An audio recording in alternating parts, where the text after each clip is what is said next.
आप सभी को स्वतंत्रता दिवस की हार्दिक शुभकामनाएं। और हमारी ये ख्वाहिश है कि आप लोग जो भी इस वीडियो को देख रहे हैं, जो भी पढ़ाई कर रहे हैं, अपने आने वाले एग्ज़ाम में सक्सेस हों, आपका भविष्य उज्जवल हो, देश की सेवा में जाकर देश का कल्याण करें। साप्ताहिक करंट अफेयर्स 2024 की ये दूसरा सीरीज है। पहला हमने 1 अगस्त से 7 अगस्त तक का बनाया था वीडियो, और ये है 8 अगस्त से 15 अगस्त तक, टोटल 8 दिन का है। अब यहाँ पे रीजनिंग आपको लगानी पड़ेगी। आप सोच रहे होंगे 8 से 15 तक इसमें +7 ही होंगे, लेकिन 8वां दिन तो काउंट होगा, तो इसलिए 8 दिन का ये टोटल लगभग 80 प्रश्नों को हमने इसमें समाहित किया है। और इन प्रश्नों की हम लोग चर्चा करेंगे, देखते हैं कि क्या आंसर्स आते हैं और क्वेश्चंस किस तरह के पूछे गए हैं। तो देर न करते हुए स्टार्ट करते हैं। प्रश्न: पेरिस ओलंपिक में विनेश फोगाट को किस भार वर्ग में अयोग्य घोषित किया गया है? और इनको अयोग्य घोषित होने पर इन्होंने अपने पेशे से संन्यास ले लिया है। पेशा इनका क्या था? पहलवानी था। तो ये 50 किग्रा के भार वर्ग में ये थी, और यहाँ पे इनका कुछ वेट बढ़ गया और उसी के कारण इनको अयोग्य घोषित कर दिया गया, और इन्होंने उसी के चलते बहुत ही दुखी होकर अपने इस पेशे से संन्यास ले लिया। अगला प्रश्न है: बांग्लादेश की अंतरिम सरकार का प्रमुख किसे नियुक्त किया गया है? तो अंतरिम सरकार का प्रमुख देखिए, जैसे कि बांग्लादेश में उठापटक चल रही है, मोहम्मद यूनुस को नियुक्त किया गया है, लेकिन जो उठापटक ये कि बांग्लादेश में तख्ता पलट हो गया। तख्ता पलट होने के बाद जो बांग्लादेश की प्रधानमंत्री थी शेख हसीना, भारत में उन्होंने शरण लिया, क्योंकि वहाँ पे अगर रहती तो उनकी जान को खतरा था, इसलिए उन्होंने भारत में शरण लिया। और वहाँ सरकार बदल गई, सरकार गिर गई, और नई सरकार जो बनी, जिसको अंतरिम सरकार कहा। अंतरिम सरकार कहते किसे हैं? जब तक कि नई सरकार का गठन चुनाव के द्वारा ना हो जाए। जैसे ये मान लीजिए पहली सरकार है, जैसे हमारे यहाँ बीजेपी सरकार, और इलेक्शन हो गया, मान लो यह सरकार किसी तरह अगर गिर गई, फिर इसके बीच दूसरा चुनाव जो 6 माह के अंदर होना है, अब यथाशीघ्र जल्दी से जल्दी आपको सरकार बनानी पड़ेगी, क्योंकि सरकार नहीं रहेगी तो फंड, जैसे जो बजट होता है, ये बजट नहीं पेश होगा, बजट नहीं होगा, जैसे कि आपके घर में अगर पैसे नहीं तो आपका घर कैसे चलेगा? तो बजट पेश करना जरूर। अगर एक प्रश्न आता है कि अगर मान लीजिए कि किसी वित्तीय वर्ष में बजट ना पेश करे सरकार, तो क्या होगा? तो सीधा सा आंसर है कि वो सरकार गिर जाएगी, सरकार को त्यागपत्र देना पड़ेगा, क्योंकि घर तो खर्चे से चलेगा ना। तो देश में जितनी भी सेवाएं हैं, सेना है, सुरक्षा, और जो भी संचार है, जितनी भी सेवाएं देश की हैं, सरकारी सेवाएं हैं, सब में खर्चा लगता है, सबका बजट जाता है, और बजट जब नहीं होगा तो सेवाएं काम करना ठप कर देंगी, और फिर इसका विद्रोह होगा। तो इसीलिए कहते हैं अगर बजट नहीं पेश करेंगे तो सरकार गिर जाएगी, उसको त्यागपत्र देना ही पड़ेगा। तो जब एक सरकार का टर्म पूरा होता है, या किसी कारणवश ये अर्धकालिक समय में ही अपना टर्म को इसको ड्रॉप करना पड़ता है, फिर दूसरे सरकार बनने के समय तक के बीच के समय को क्या कहते हैं? जब एक ऐसी टेम्परेरी सरकार बनाई जाती है जो देश की व्यवस्था को संचालित करे, उसे कहते हैं अंतरिम सरकार। जैसे कि हमारे भारत देश में 1946 में अंतरिम सरकार का गठन हुआ था, और जिसके रक्षा मंत्री जो थे सरदार बलदेव सिंह थे, कृषि मंत्री थे राजेंद्र प्रसाद, जगजीवन राम थे श्रम मंत्री। ये सब क्वेश्चन पूछे गए हैं। अगला प्रश्न है: हाल ही में खबरों में रही नंदिनी सहकार योजना किसके द्वारा लॉन्च की गई है? तो लॉन्च की गई है ये NCDC, ऑप्शन बी सही है। चौथा प्रश्न है कि राष्ट्रपति द्रौपदी मुर्मू को हाल ही में किस देश के सर्वोच्च नागरिक सम्मान से सम्मानित किया गया है? तो ये फिजी देश के, ऑप्शन बी। फिर नेक्स्ट प्रश्न है: दिसंबर 2025 तक नया एक्स बैंड डॉपलर मौसम राडार ये कहाँ पर स्थापित किया जाएगा? तो ये स्थापित किया जाएगा लाहौल स्पीति में, ऑप्शन सी।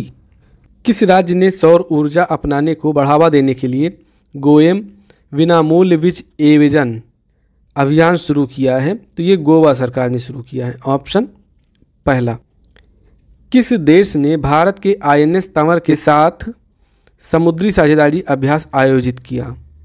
तो किस देश ने आयोजित किया है? रूस ने, ऑप्शन डी सही है। यात्रा और पर्यटन विकास सूचकांक 2024 में भारत का स्थान कौन सा है? तो भारत का स्थान है 39वां, ऑप्शन बी सही है।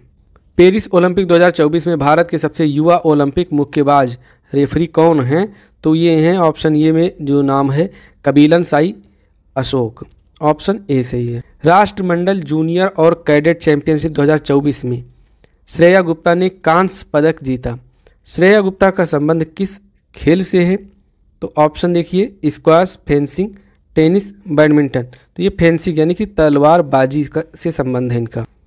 अगला प्रश्न, जन विरोध की वजह से किस पड़ोसी देश की प्रधानमंत्री शेख हसीना को इस्तीफा देकर अपना देश छोड़ना पड़ा? तो बांग्लादेश की, राजधानी इसकी ढाका थी, ढाका, मुद्रा इसकी टका थी। शेख हसीना के पिताजी का नाम था मुजीबुर रहमान और इन्हीं के प्रयासों द्वारा बांग्लादेश आज़ाद हुआ था। इनको कहते थे बंगबंधु। अगला प्रश्न, बांग्लादेश में अंतरिम सरकार के प्रमुख कौन नियुक्त हुए हैं? तो मोहम्मद यूनुस नियुक्त हुए हैं, ऑप्शन सी। अंतरिम सरकार क्या होती है मैंने बताया। विश्व व्यापार संगठन जिसको कहते हैं WTO की रिपोर्ट 2023 के अनुसार वैश्विक कृषि निर्यात एग्रीकल्चरल एक्सपोर्ट में भारत की रैंक क्या है? तो भारत की रैंक है 8वीं, ऑप्शन ए सही है। पेरिस ओलंपिक 2024 में भारत की ओर से मुक्केबाजी में सबसे कम उम्र के ओलंपिक रेफरी कौन बने हैं? तो कौन बने हैं? तो ये हैं lieutenant colonel Kabilan Sai Ashok. Okay. अगला प्रश्न, वी वेंकैया पुरालेख पुरस्कार इपिग्राफी अवार्ड 2024 जिसको पुरालेख पुरस्कार कहते हैं, किसे सम्मानित किया गया इससे? तो ये सम्मानित किया गया वी वेदाचलम को, ऑप्शन बी सही है। सीमा सुरक्षा बल के प्रभारी महानिदेशक DG कौन बने हैं? तो ये बने हैं दलजीत सिंह चौधरी, ऑप्शन सी। अगला प्रश्न है, राष्ट्रीय हथकरघा दिवस कब मनाया जाता है? तो ये मनाया जाता है 7 अगस्त को, ऑप्शन ए से। विश्व शिल्प परिषद द्वारा किस शहर को विश्व शिल्प शहर का नाम दिया गया है, जिससे यह सम्मान प्राप्त करने वाला भारत का चौथा शहर बन गया है? तो कौन सा शहर है? तो यह है श्रीनगर, ऑप्शन डी सही है। जुलाई 2024 में GST संग्रह कितना बढ़ जाएगा, जो 10.3% की वृद्धि को दर्शाता है और 3 महीने का उच्चतम स्तर है। तो ये कितना बढ़ गया है? तो ये बढ़ गया है 1.82 लाख करोड़ रुपीस। परसेंटेज में पूछें तो 10.03%। अगला प्रश्न है, हाल ही में किस बीमा कंपनी ने कंपोजिट लाइसेंस के साथ भारत के पुनर्ब्रोकिंग क्षेत्र में प्रवेश किया है? तो इसका नाम है इंश्योरेंस देखो, ऑप्शन सी। पेरिस ओलंपिक 2024 में नीरज चोपड़ा ने कौन सा पदक जीता? तो इन्होंने जीता रजत, ऑप्शन बी सही है। गोल्ड से चूक गए। अब की पेरिस ओलंपिक में भारत को कितने गोल्ड मिले हैं?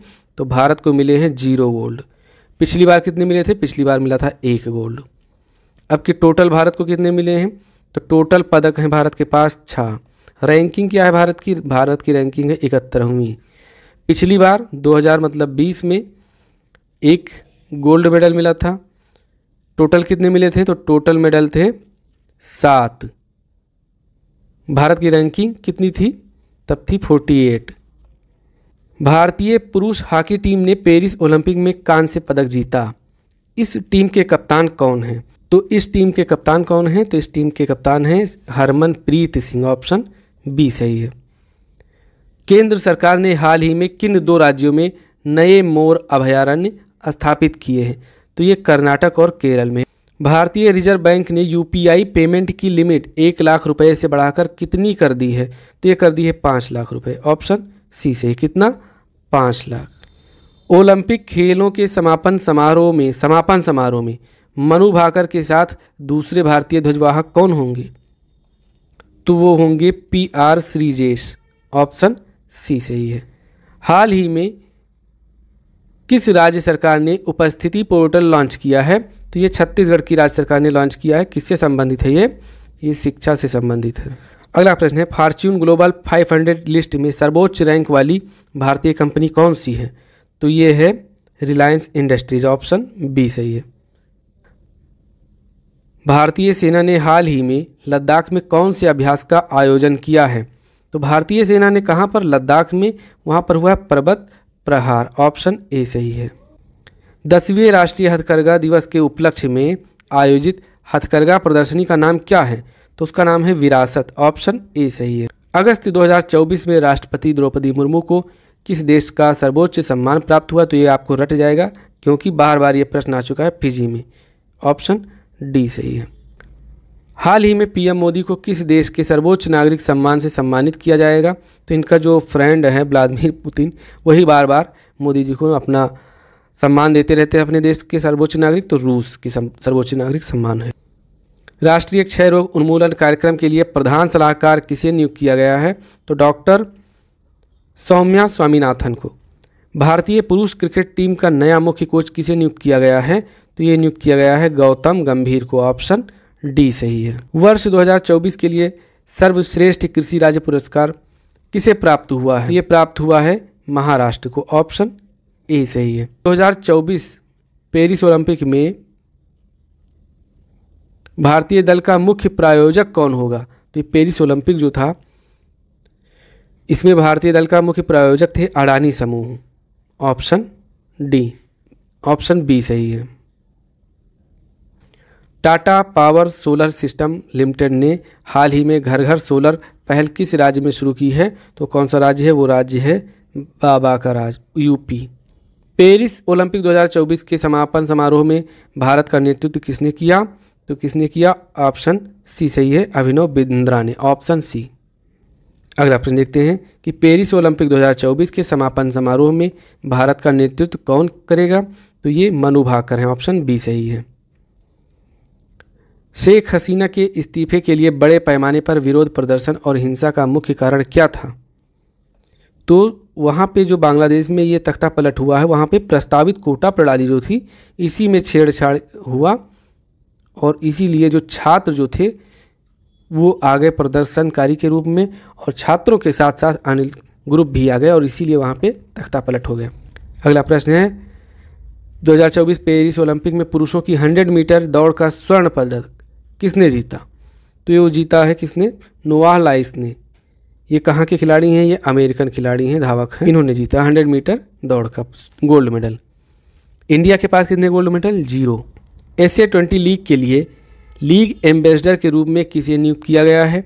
तो नियुक्त किया गया किसे? दिनेश कार्तिक को, ऑप्शन डी सही है। पेरिस ओलंपिक 2024 में किस देश ने सर्वाधिक मेडल जीते हैं? तो यूएसए ने। यूएसए ने कुल कितने मेडल जीते हैं? कितने जीते हैं? 126 मेडल। चीन ने कितने जीते हैं? तो चीन ने जीते 91। फ्रांस ने कितने जीते हैं? तो फ्रांस ने जीते हैं 64 मेडल। जापान ने कितने जीते हैं? तो ये जीते हैं 45। और आपका प्यारा भारत, इसने किसने जीते हैं? तो ये जीता है इसने खाली 6 मेडल। पिछली बार 2020 में कितने मेडल जीते थे? तो 2020 में जीते थे 7। 7 से एक बार एक कम है। और गोल्ड मेडल इस बार कितना है गोल्ड मेडल? तो गोल्ड मेडल है 0 2024 में। 2020 में गोल्ड मेडल कितना था? तो 2024 में गोल्ड मेडल था 1। ये फैक्ट याद रखना है। पेरिस ओलंपिक 2024 में भारत पदक तालिका में किस स्थान पर है? तो ये है 71वें स्थान पे, ऑप्शन बी। 2020 में किस स्थान पे था? तो 2020 में जो था वो था 48वें स्थान। अगला प्रश्न देखते हैं, हाल ही में भारत का कैबिनेट सचिव किसे नियुक्त किया गया है? तो भारत का सर्वोच्च जो होता है, सर्वोच्च प्रशासनिक अधिकारी कौन होता है? तो होता है कैबिनेट सचिव। तो सर्वोच्च जो है प्रशासनिक अधिकारी कौन चुने गए हैं? तो ये चुने गए हैं टीवी सोमनाथन, ऑप्शन डी सही है। अगला प्रश्न देखते हैं, भारत ने हाल ही में किस देश के साथ यूपीआई सेवा शुरू करने के लिए समझौता किया है? तो मालदीव के साथ, ऑप्शन सी सही है। अंतर्राष्ट्रीय ओलंपिक समिति के एथलीट आयोग के दूसरे उपाध्यक्ष के रूप में किसे चुना गया है? तो ये चुना गया है ऑप्शन बी, क्या नाम है? अभिनव बिंद्रा। विश्व हाथी दिवस प्रतिवर्ष कब मनाया जाता है? तो ये मनाया जाता है 12 अगस्त को। और 12 जुलाई को क्या मनाया जाता है? तो ये मनाया जाता है मलाला दिवस। मलाला दिवस। किस देश ने CAVA महिला वॉलीबॉल राष्ट्र लीग 2024 का खिताब जीता है? ऑप्शन कौन कौन से हैं? नेपाल है, बांग्लादेश, भूटान और भारत। तो भारत ने जीते हैं, ऑप्शन डी सही है। भारतीय राष्ट्रीय कांग्रेस की प्रथम महिला अध्यक्ष कौन थी? ये थोड़ा जीएस से हमने एक क्वेश्चन डाल दिया था, तो ये कौन थी पहली महिला अध्यक्ष? आपका थोड़ा जीएस चेक करने के लिए। चलिए, आप नहीं बता पाएंगे हमें लगता है। एनी बेसेंट थी, 1917 में पहली बार बनी थी। अगला प्रश्न है, बुलंद दरवाज़ा किस किले में स्थित है? तो ये फतेहपुर सीकरी के किले में स्थित है, ऑप्शन डी सही है। नाइट फ्रैंक इंडिया की रिपोर्ट के अनुसार कौन सा शहर भारत में सबसे किफ़ायती आवास बाजार बना हुआ है? ऑप्शन कौन कौन से हैं? पुणे है, कोलकाता, मुंबई, अहमदाबाद। तो ये अहमदाबाद जो है ये सबसे किफ़ायती आवास बाजार बना हुआ है। निम्न में से किसे पहले विज्ञान रत्न पुरस्कार से सम्मानित किया गया है? तो ये किया गया है गोविंदराजन पद्मनाभन को, ऑप्शन सी। हाल ही में बाबा बूढ़ा अमरनाथ की यात्रा शुरू हुई। बाबा बूढ़ा अमरनाथ किस राज्य में स्थित है? तो ये स्थित है जम्मू कश्मीर में, ऑप्शन बी सही है। भारतीय उपद्रव का पिता किन्हें कहा जाता है? तो बाल गंगाधर तिलक को कहा जाता है। हाल ही में भारतीय अंगदान दिवस किस तिथि को मनाया गया? तो भारतीय अंगदान दिवस किस तिथि को मनाया गया है? तो ये मनाया गया है 3 अगस्त को, ऑप्शन सी। अंतर्राष्ट्रीय अंतरिक्ष स्टेशन के लिए आगामी भारत अमेरिका मिशन के लिए प्रधान अंतरिक्ष यात्री के रूप में किसे चुना गया है? तो चुना गया wing commander Shubhanshu Shukla, option C. हाल ही में किस राज्य सरकार ने मुख्यमंत्री मैया सम्मान योजना शुरू की है? तो किस राज्य सरकार ने? झारखंड ने शुरू किया है। हाल ही में राज्यपालों का 52वां सम्मेलन कहाँ आयोजित किया गया? तो आयोजित किया गया नई दिल्ली में, ऑप्शन बी। 65वें इंटरनेशनल मैथ्स ओलंपियाड IMO जिसको कहते हैं प्रतियोगिता में भारत कौन से स्थान पर रहा? तो भारत कौन से स्थान पर रहा है? तो भारत रहा 4थे स्थान पर, डी ऑप्शन सही है। हाल ही में किस राज्य सरकार ने राजीव गांधी नागरिक अभय हस्तम योजना शुरू की है? तो किस राज्य सरकार ने शुरू की है? तो ये की है तेलंगाना ने, ऑप्शन ए सही है।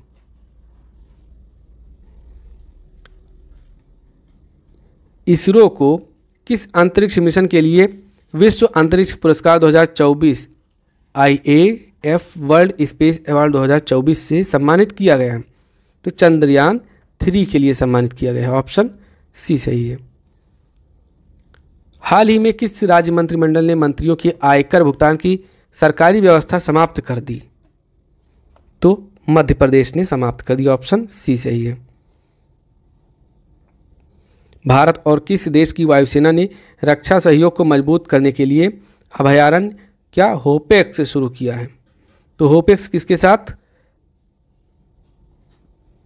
इंडिया और प्लस मिस्र, जिसको क्या कहते हैं हम? इजिप्ट कहते हैं इंग्लिश में, और तो ऑप्शन ए सही है। टाटा सन्स कहाँ 650 करोड़ रुपए की लागत से मंदिर संग्रहालय बनाएगा? तो ये बनाया गया अयोध्या में, ऑप्शन बी। हाल ही में खबरों में रहा पल्लीकरनई मार्शलैंड किस प्रदेश में स्थित है? तो ये तमिलनाडु में स्थित है, ऑप्शन डी सही है।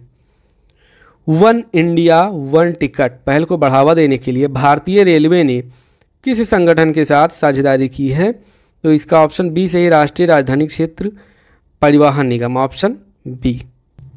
संदीप पौंड्रिक ने हाल ही में किस मंत्रालय के सचिव के रूप में पदभार ग्रहण किए? तो ये इस्पात मंत्रालय के सचिव के रूप में कौन? संदीप पौंड्रिक, ऑप्शन सी सही है। बिग क्रिकेट लीग जिसको BCL कहते हैं शॉर्ट फॉर्म में, इसने दीर्घकालिक प्रसारण सौदा किस राष्ट्रीय प्रसारक के साथ किया है? तो ये किया है प्रसार भारती के साथ, ऑप्शन सी। संयुक्त सैन्य अभ्यास क्या नाम है? मित्र शक्ति भारत और किस देश के साथ आयोजित किया जा रहा है? तो भारत और श्रीलंका के साथ मित्र शक्ति। भारत का पहला GI टैग वाला पहला GI टैग वाला अंजीर का जूस किस देश को निर्यात किया गया है? तो ये पोलैंड को निर्यात किया गया है, ऑप्शन सी सही है। कौन सा राज्य न्यूनतम समर्थन मूल्य पर सभी फसलों की खरीद करने वाला पहला राज्य बन गया है? तो ये हरियाणा बन गया है, ऑप्शन ए सही है। अगस्त 2024 को DRDO ने किस स्वदेशी रूप से विकसित ग्लाइड बम का पहला उड़ान परीक्षण सफलतापूर्वक किया? तो उसका क्या नाम है? उसका नाम है गौरव। ऑप्शन सी सही है। अगला, ग्रीष्मकालीन ओलंपिक किस वर्ष और कहाँ आयोजित किया जाएगा? तो ये 2024 का हो गया, हर 4 वर्ष पे होता है। अब 2028 में होगा लॉस एंजल्स, अमेरिका में। अगला प्रश्न है, लॉस एंजल्स 2028 में ग्रीष्मकालीन ओलंपिक में कौन से नए खेल शामिल किए जाएंगे? तो कौन से नए खेल शामिल किए जाएंगे? ऑप्शन ए से क्रिकेट, लैक्रोस, स्क्वैश और फ्लैग फुटबॉल। टोटल कितने? टोटल है 4 खेल शामिल होंगे नए। विश्व हाथी दिवस प्रतिवर्ष अभी हमने बताया 12 अगस्त को मनाया जाता है। अगला प्रश्न, NIRF 2024 रैंकिंग की समग्र श्रेणी में किस संस्थान को प्रथम स्थान दिया गया? तो ये दिया गया IIT मद्रास को। Option C. NIRF 2024 रैंकिंग में प्रबंधन श्रेणी में कौन सा संस्थान टॉप पर है? तो कौन सा है? Option C, IIM Ahmedabad. NIRF 2024 की मेडिकल श्रेणी में कौन सा संस्थान प्रथम स्थान पर रहा? तो ये रहा एम्स दिल्ली। ऑप्शन ए सही है। वर्ष 2079 BS के लिए हेम बहादुर मल्ल सम्मान किस व्यक्ति को प्रदान किया गया? तो हेम बहादुर मल्ल सम्मान दिया गया है डॉक्टर भेष बहादुर थापा को। ऑप्शन बी सही है। पेरिस ओलंपिक में पुरुष हॉकी में भारत ने किस देश को हराकर कांस्य पदक जीता? तो इसने स्पेन को हराकर कांस्य पदक जीता। अगला प्रश्न और आज का लास्ट प्रश्न, उस नई खोजी गई पादप प्रजाति का नाम बताइए जिसका नाम शिवाजी महाराज के नाम पर रखा गया है। तो वो है ऑप्शन डी। ऑप्शन डी क्या है? सेरोपेगिया शिवराइयाना। ये तो इस आधार पे शिवाजी के नाम पर नई पादप प्रजाति का नाम रखा गया। तो ऑप्शन डी सही है। तो दोस्तों ये थे top 80 question weekly current affairs का था। तो आपसे बस यही रिक्वेस्ट है कि ज़्यादा से ज़्यादा शेयर कीजिए और चैनल को सब्सक्राइब जरूर कीजिए। ठीक है दोस्तों, मिलते हैं आपसे अगले वीडियो में।